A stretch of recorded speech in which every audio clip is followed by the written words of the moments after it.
The overall goal of this procedure is to demonstrate an efficient method for generating live imaging movies of Drosophila pupil eye development.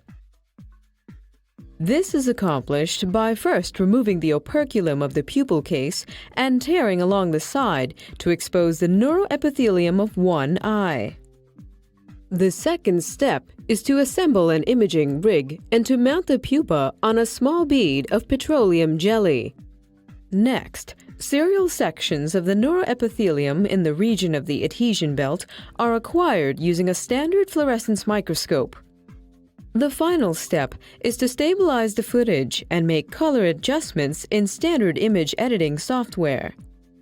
Ultimately, live cell imaging of the Drosophila neuroepithelium is used to elucidate the cell behaviors that pattern the eye.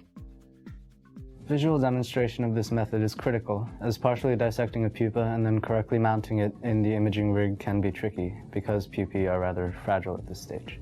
In addition, correct orientation of the pupa and correct placement of the cover slip above the eye epithelium is critical for successful imaging.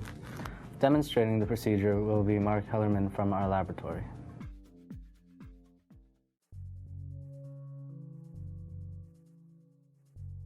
To begin the experiment, select white prepupae from previously crossed genotypes and place them in 1.5 milliliter centrifuge tubes.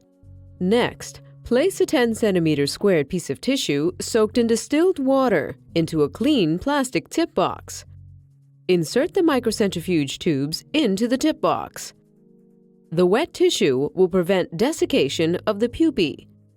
Then, incubate at 25 degrees Celsius